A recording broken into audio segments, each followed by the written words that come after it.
Բարև ձեզ սիրելի ռադիո լսողներ, հանրային ռադիոյի եթերում բարձր գրականություն նախագծի հերթական հաղորդումն է, ես Արմենիկ Նիկողոսյանն եմ։ Լրացավ Պարսևակի ծննդյան 102-ամյակը եւ գիտեք, Պարսևակը մեր այն բանաստեղծներից է, որի դեպքում պարտադիր չէ սпасել Հոբելյանների ծննդյան ինչ-որ կլոր թվականների եւ օրերի, որպեսզի թե հրատարակչական դաշտը, թե գրականագիտությունը զբաղվի նրա ստեղծագործության հրատարակմամբ կամ ուսումնասիրմամբ։ Եվ Դավիթ Գասպարյանի Պարսևակ կյանքը եւ ստեղծագործությունը մենագրությունն է լույս տեսել, ոչ այդ առիթով իհարկե, եւ որից որ կզրուցենք հենց պարոն Գասպարյանի հետ, բարև ձեզ պարոն Գասպարյան։ Բարև ձեզ։ Կյանոտացիայում էլ է նշված, որ սա դեռ երկրորդ մենագրությունն է նվիրված Պարսևակին, առաջինը լույս է տեսել 2001 թվականին, նրանք ովքեր սիրում են Պարսևակին եւ սիրում են գրականագիտություն ընթերցել, բնականաբար ծանոթ են այդ մենագրությանը։ Եվ հարցս հիմնականում նրանց անունից է, ինչ նորություններ է բերում այս մենագրությունը։ Հա, շնորհակալություն հարցի համար։ Այո, մի քիչ խորքից կամ ձեր նախադրույթից կամ այո, Պարսևակը կարիք չունի հոբելյանական տարեթվերի, բայց եթե հոբելյանները մոտենում են եւ անցնում են, այդ հոբելյանները լավ պիտի նշենք։ Էթա։ Այստեղ օրինակ զետեղված է մի հոդված, մի ուսումնասիրություն, փոքր մի բան, որ ժամանակին ես ներկայացրեցի Սևակի 100-ամյակին նվիրված գիտաժողովում, եւ հետո այդ գիրքը պետք է տպագրեն, եւ գիրք տպագրողը այդ հոդվածը առանձնահատուկ ջերմությամբ գրքից հանեց։ Առանձնահատուկ ջերմությամբ։ Եղել են նաեւ նման դեպքեր։ Որովհետեւ իսկ ինչ վերաբերում է գրքին, այո, 2001 թվականին լույս տեսավ իմ Պարսևակ կյանքը եւ ստեղծագործությունը մենագրությունը, սա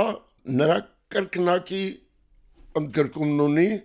այդ մենագրության լավագույն էջերը այստեղ կան, կրճատված, փոխված եւ այլն, բայց հավելումները արտակարգ շատ են եւ կարծում եմ այս գրքով ես իմ այսպես ասած պարտքը կատարեցի Պարսևակի անվան հիշատակի գործի եւ նշանակության առջեւ։ Պարոն Գասպարյան, այդ դեպքում մի տեսակ պարադոքսալ բան է ստացվում, երբ որ ասում եք ավարտեցի իմ պարտքը, որտեվ անընդհատ, այս ուսումնասիրություններին զուգահեռ դրանցից առաջ, դրանցից հետո անընդհատ հնչում են միտքը, որ այդուհանդերձ ինձ էլ եմ լսել բարբերաբար Սևակի ստեղծագործությունը ամբողջությամբ կամ խորությամբ ուսումնասիրված չէ։ Հիմա կարող ենք այդ տեսակ նախադասություն ասել։ Կա այդպիսի արտահայտություն եւ դա կարելի է կիրառել բոլոր մեծերի առիթով, որովհետեւ բոլոր մեծերը անընդհատ պահանջ ունեն նորովի, ավելի խոր, ավելի ընդգրկուն լուսաբանման։ Նույնը վերաբերում է Նարեկացուց սկսած մինչև Եղիշե Չարենց։ Նույնը վերաբերում է Վահան Տերյանին, որը այս վերջին շրջանում իմ այսպես հետաքրքրությունների բուրն ոլորտում է։ Այնպես որ դա լավ է, որ այդ զգացողությունը կա, որովհետև դա է մղելու հաջորդ նոր քայլին։ Իսկ նոր քայլեր անընդհատ կան, ոչ միայն նոր հրապարակումներ, ես այստեղ ալտիպ մի գործ եմ տպագրել, ալտիպ մի գործ, Սևակից, հա։ Սևակից, որտեղից գտա ինչ արեցի, մեջ նշված է։ Ոչ միայն հայթայթումներն են, ոչ միայն բացահայտումներն են, ամեն հեղինակի յուրահատկություններով, այլև ժամանակի հետ կապերը, միջազգային Պարսևակը այդ մոտավորապես երկար տարիներ ապրեց Մոսկվայում, շփումները շատ էին, դա մեծ աշխարհ էր, շատ մեծ աշխարհ էր։ Այդ կապերը մենք ոնց որ խզենք, բերենք դարձնենք նաիրյան այդպես պատկանելության մեջ պահպանենք իրեն, չէ, այդ մեծության մեջ պիտի դիտենք։ Եվ այդ փոքրիկ հոդվածը, որ ասում էի, այդ միջազգային չափանիշով էր դիտված։ Դրանց մասով էր։ Գանք ավելի կոնկրետ այս դեպքում վերլուծությունների, պարոն Գասպարյան, տեսեք, սովորաբար նախորդ մենագրություններն էլ որ նայենք, Պարսևակի պոեզիայի ընթացքը, հա, երբեմն այսպես ոչ հավասար արժեք է վերլուծվել, հա, ինչ որ մի շրջան ավելի քիչ են անդրադարձել, որտեվ համարել են թույլ, հետո մարդ հապի մեջի շրջանը, հետո Եղեցի լույսը ավելի խորքային են անդրադարձել, համարել են ուժեղ շրջան։ Այս դեպքում թվում է թե դա արդար է գրականության պատմության տեսանկյունից, բայց մի փոքր երկրորդական է դիտվում հենց բանաստեղծի այսպես ներքին տվայտանքը, հա, որտեվ ճանապարհ է անցել։ Ձեր գրքում ինչպես է այդ ճանապարհը ներկայացվում։ Ես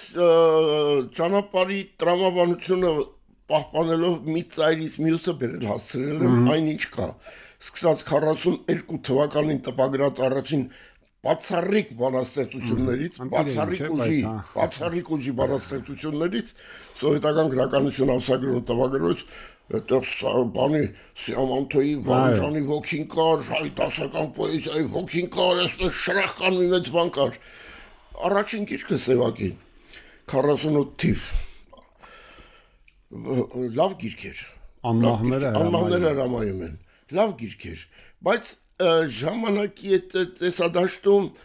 այնքանով որքանով հաջորդ գրքերում Պարուհի Սևակը բան եղավ, նահանջ ապրեց։ Այնպես չի, որ Պարուհի Սևակը մնաց իր նվաճման այն առաջին քայլի գիրքերում։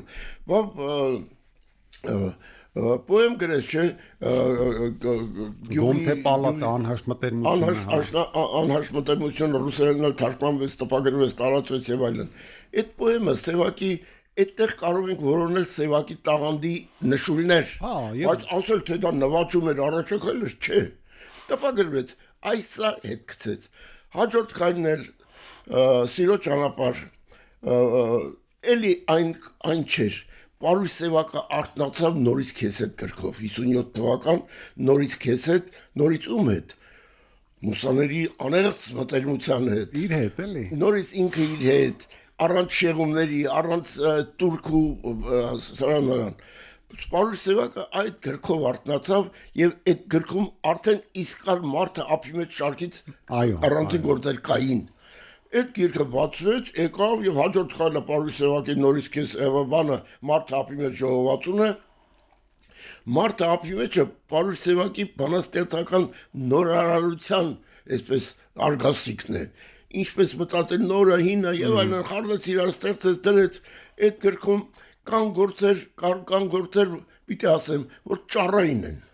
ճառային են, երկարող, բացող, Մարթել կամ մարթել է, ես ոչ չեմ սիրում։ Այդ կարգի բան, բայց ամբողջ գիրքը բերում էր մի հսկա նոր գեղագիտություն, նոր հայացք իրականությանը։ Իսկ արդեն Եղիցի Լույս գիրքը քաղաքացիական բարձր խիզախումով եւ բարձր տաղանդով իր տաղանդը, այն որ սկզբից կար, այստեղ լրիվ արտնացավ, շատ բարձր եմ գնահատում այդ գիրքը։ Եվ այդ գիրքն էլ ունեցավ իր դժվարին ճանապարհը մինչև հասավ ընթերցողին։ Ոչինչ, այս դրվագն ասեմ։ Գիրքը պիտի լույս տեսներ 25000 տպականակ։ Մի ասեք 25000 է, հիմա մի տարվա մեր ամբողջ տպագրած գրքերը գումարենք իրար 25000 տպականակ չի անի։ Կալանքի ենթարկվեց գիրքը, այնպես չարեցի գիրք ճանապարհի նման։ Կալանքի ենթարկվեց։ Պարուհի Սևակի մահը եղավ 71 թվականի հունիսի 17-ին։ Այդ գիրքը վաճառքի հանվեց այդ տարվա վերջերին, նոյեմբեր ամսի, նոյեմբեր-դեկտեմբերի կողմերը։ Վաճառքի հանվեց, արդեն գրախանութներում կար։ Հայրս մտավ տուն, այդ գիրքը բարձր պահած, երրորդ մասի գրախանութից հերթերի միջով դժվարությամբ գնել բերել էր։ Այդ սխրանք էր։ Եվ այդ գիրքը նախնական մայր օրինակից տարբերում էր 2.5 բանաստեղծություն հանված էր ընդհանրապես։ Այդ առանձնապես գրքի արժեքը չէր գցում կամ բան չէր փոխում։ Այդ ավելի շուտ կարող էին անել, որ պահպանվեր բանաստեղծել այդ օրին չէր հասնի, որովհետև նրան պատկերացնում եմ այդ բանը ստեղծագործող մարդ, մտահոգությունների մեջ, մտքերի մեջ իրենով տարված վարորդ կարգավիճակում այդ պահին վատ վարորդ էր, առաջին հայ գրողներ իրեի որ մեքենա էր վարում ու այդ մտքերի հետ գնաց։ Պարոն Գասպարյան, տեսեք, գաղտնիք չէ որ տարիների հետ մեր շատ գրողներ, Պարսևակը հատկապես որոշակի լուսապսակով այսպես պարուրվում են, էլի, եւ դա բերում է նրան, որ ըստ ամենայնի նրանց քննադատելը կամ չգիտեմ, ինչ որ սխալների մեջ մեղադրելը, հա, համարվում է մեծ հանցանք, ավելին հետահայաց նրանց ամբողջ արած-չարածը համարվում է ճիշտ, ստույգ եւ այլն եւ այլն։ Գաղտնիք չէ որ Սևակը նաեւ թուն բանավիճասեր հեղինակ էր եւ ամենահայտնի բանավեճերից մեկը ի վերջո նրա մասնակցությամբ հանուն եւ ընդդեմ ռեալիզմի նախահիմքերի։ Այսօր երբ որ նայում եք այսօրվա դիրքերից, արդյոք Սևակը չուներ վրիպումներ։ Սևակը ուներ թե չուներ վրիպումներ։ Հատկապես այդ բանավիճային տարերքի մեջ։ Այո, բանավիճային տարերքի։ Ինչ վերաբերում է Պարուհի Սևակի բանավիճային հոդվածներին մեկը մեկից փայլուն է։ Դե հա, բան ես չունեմ այդտեղ վրիպում չեմ տեսնում։ Հա, որ։ Եվ հա, ես կռահում եմ թե դուք ինչ եք ուզում, ես ասեմ, ես չեմ ասելու։ Ոնց թե։ Ուրեմն ոնց է իմ սուր ճանկերից ճանաչեցնա Այո։ ինձ ես ականջներից իմացա նրա Չարենց Պուշկինից Մարդը, թարգմանությունը։ ուրեմն բացառիկ է հանուն եւ ընդդեմ ռեալիզմի նախահայմքերի հոդվածը բացառիկ է խայտարակ է այդ բանավեճի ամփոփումը որ տարան Պարուս Սևակի գլխին կոտրեցին որպես բանաստեղծ այո որպես տեսաբան ոչ եւ բանաստեղծը եւ տեսաբանը ներդաշնակ էին հրաշալի է նրա դժվարը իրենից հասուն լինելն է Այդ հոդվածն մի քանի ջրի մեջ եւ այլն այդ հանճարը կռահումները գնահատումները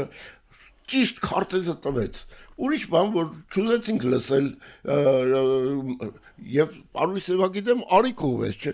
ալիք ուղվեց մի նոր ալիք իրենց առաջնորդի այսպես դրոշները թափահարելով ուղվեցին ինձ այդ բանաստեղծները հետո ասեն մեզ ուղում են Սևակի դեմ մեզ ուղում են մեկ առ մեկ ոնց է այդպես եղավ բայց ինչպես լավ գիտենք մեծերը մեծ են մնում ինչ քանել նրանց հոդվածը գրքից հանեն չտպեն կարբանը էսան դրանք երկրորդական բաներ են Սևակին ես շատ բարձր եմ գնահատում ընդ որում Սևակը տեսական բանավիճային ստեղծագործություններ ունի նաև պոեզիայի մեջ Դե հա պոեզիայում ունի ծրագրային պոեզիա այսպես առանձնացնում որտեղ այդ բոլորի մասին խոսում է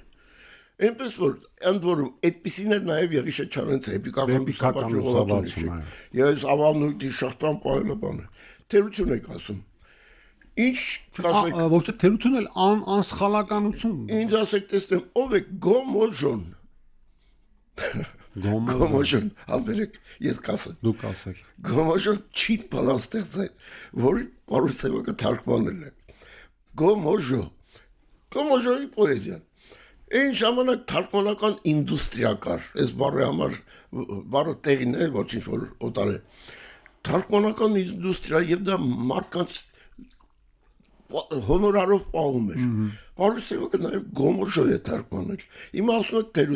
թերություն չի սա։ Սա պիտի թարգմանվեր ինքն է թարգմանել։ Եթե ինքը ձեռք է տվել, ուրեմն արել է առավելագույն դրական ձևով։ Դե հա, բայց ասենք այդ մարդու այդ բանավիճային այդ տարերքի մեջ լինում են չէ՞ սխալ ձևակերպումներ բաներ։ Արդյոք ճիշտ է ամեն ինչ ասել, այո, դա հետագայում մեծ ազդեցություն թողեց մեր պոեզիայի ընթացքի վրա եւ այլն։ Ուրեմն Պարուս Սևակը ինքը իրենով շարունակեց Եղիշե Չարենցից, Տերյանից Չարենցով եկող գրական գիծը եկավ եւ այնտեղից որտեղից իրեն պիտի շարունակեին ըստ ամենայնի էլի փորձեցին շարունակել ուղղվեցին իր դեմ բայց ասենք Պարուս Սևակի մեջ անպայման ուզում է սխալ գտնեմ ասեմ որ բանը այդպես օդի մեջ չմնա հարցը տես Պարուս Սևակը գրեց մանկական մի գիրք ձեր ծանոթները որը ընդ որում լույս տեսավ իր մահից հետո փոքրիկ գիրք է այնտեղ ինչպես պոեզիայի մյուս էջերում վերանայումներ, թարմացումներ, ամեն ինչ փոխում էր։ Այստեղ էլ փոխել է կենթանիների հանդեպ եղած նախնական պատկերացումը, գայլն ինչպիսին է, հավեսն ինչպիսին է, այսինչ այնինչը։ Երևակը իր դա կյանք չմտավ։ Այդ գնահատության այդ նոր մոդելը կյանք չմտավ, որովհետև շարունակություն չունեցավ։ Իսկ այդ բանաստեղծություններն էլ չընթերցվեցին, չտարածվեցին, բեմերից չլսեցին, էլի մնաց մեր հայրը, մեր մեծը Հովհաննես Թումանյանը իր ամեն ինչով։ Բաներ կան։ Դա Սևակը Բոխրիներ կգնահատեր նաև այդ Թումանյանի մնայունությունը։ Պարոն Գասպարյան, մի շատ կարևոր հատված ունեք ձեր մենագրության մեջ, թռչողնետի ուղղությունը ընդհանուր խորագրով, որտեղ Չարենց եւ այլ հեղինակներ այսպես առնչություններն են եւ արևմտա հեղինակներ եւ նաեւ ռուսական, լատինամերիկյան եւ այլն։ Սա գաղտնիք չէ, որ որոշակի շրջանակներում նաեւ այլ տեղ տանող խոսակցություն է։ Հա, այդ զուգահեռները, զուգադրումները որքանով եք խուսափել մենագրության մեջ այդ այլ տեղ տանելու գայթակղությունից եւ այդ թռչող նետի ուղղությունը զգուշանում բառից ուզում եք ասել գրագողություն բան։ Իմ սուր ճանկերից չանաչեցնային լավ ենք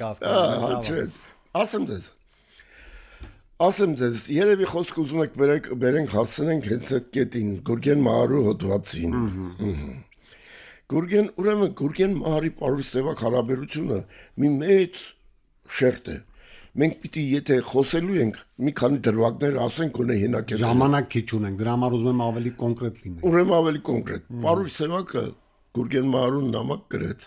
Գուրգեն խան ջան։ Մի հատ, երկու հատ։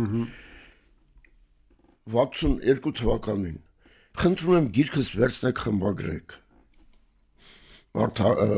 Մարթափի մեջ գիրքը։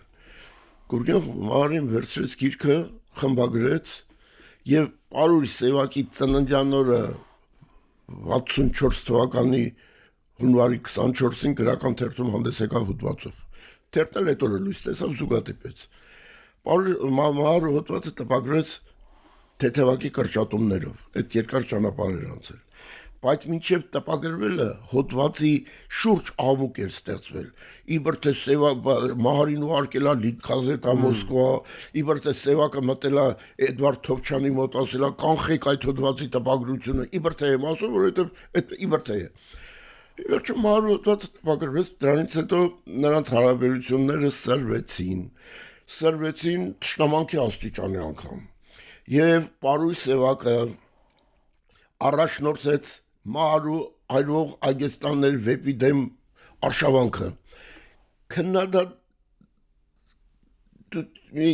քարտուղարության կողմից, գրողների միության քարտուղարության կողմից մի փոքրիկ բան գրական թերթում տպագրվեց։ Ծանոթ եմ 66 տվին։ Ծանոթ եք, որը ինքն էր գրել։ Այն բառապաշարը, որ կա անստորագիր է, որ կա իր այրող այգեստան վեպի օրինակի վրա նշումներ կա։ Այո, էդ էլ կա։ Մահարին արդար մնաց, մաքուր մնաց, էլի միայն Սևակի անուն էր տալիս, էլի գնահատում էր։ Այս կռիվը լուրջ կռիվ է, կամ պիտի մանրամասն խոսենք կամ բան։ Իսկ ինչ վերաբերում է գրական ազդեցություն բառը ես կօգտագործեմ, ոչ թե գրագողություն, այն Այդտեղ կա նաև Աբրահամ Ալիքյանի պարագան։ Աբրահամ Ալիքյանն հետ Սևակը Մոսկվայում շփվել էր, իրար հետ աշխատել են նույն գրական ինստիտուտում, ոչ թե գրականությանն այլ է, գրականն այլ է։ Նույն ինստիտուտում աշխատել էին։ Բան կար, հակասություն կար մեջները։ Աբրահամ Ալիքյանից 60 նամակ է պահպանվել Մահարուն ուղղված։ 60 նամակ, այդ վերջին նամակներում Սևակի դեմ ահավոր բաներ են, ահավոր բաներ։ Գրում էր Մահարուն տրամադրում, այդ իմ գրքում կա։ Տրամադրում էր։ Մահարին ակնարկներ արեց։ Դուք կարծում եմ գիտեք, այդ հոդվածը ամբողջական գտել եք, կտպագրեք, ժողովուրդը կարդա իմանա։ Կան ազդեցություններ, դա բնական բան է, դա չպետք է դարձնել չգիտեմ ինչ, գրական ճակատամարտ ու պատերազմ։ Դրանք շատ նորմալ է, շատ բնական է, պարզապես լարվեց հարաբերությունը այդպես էր։ Ասեմ դες, այն ժամանակ գուցե հիմա էլ այդպես, եթե երկու նշանավոր մարդ մտերիմ էր, հատկապես մտավորականության մեջ, այն էլ բանաստեղծ գրող, պիտի այնպես անեն, որ թշնամացնեին, ուղեն իրար դեմ, ոչ թե երկու հոգի իրար հետ մտերիմ լինեն, մի բան գցում են, մի բան բացենք, մի չարախոսություն, հիմա էլ է նույնը, սիրելիս, հիմա էլ է նույնը։ Ինստիտուտներ կան, որոնց միջանցները ներծծված են բամբասանքով։ Այ այդ արդեն տեղափոխում ենք ուրիշ ոլորտ։ Շնորհակալ եմ, պարոն Գասպարյան, փաստորեն ստացվում է այնպես, որ այս գրքով իրոք փակում եք հաշիվները Պարուհի Սևակի։ Ես գուցե հա, եթե թույլ տան։ Եթե թույլ տան, հնարավոր է, չէ, փակելը չեմ ասում, չեմ գրելու, կգրեմ էլի բաներ կա։ Ասելիք կա ամեն դեպքում։ Ասելիք կա, բացվելու տեղեր կան։ Կյանքը շարունակվում է եւ կարծում եմ մենք էլ դեռ պիտի շարունակենք։ Բնականաբար, կրկին շնորհավոր նոր գրքի լույս ընծայման կապակցությամբ։ Ես վստահ եմ, որ Պարուհի Սևակի գրականության, պոեզիայի սիրահարները կփնտրեն այս գիրքը գրախանութներում, ձեռք կբերենք կարդան եւ ավելի ճիշտ ու ստույգ կընկալեն Պարուհի Սևակի պոեզիան, մանավանդ որ գրքում նաեւ նրա բանարվեստի տարբեր հարցեր են քննարկված շատ կարևոր խորությամբ։ Այո։ Շնորհակալ եմ։ Ես եմ շնորհակալ, ձեզ Անտարես հրատարակչությանը շնորհավորում եմ այս լավ գիրքը տպագրելու համար։ Շնորհակալություն։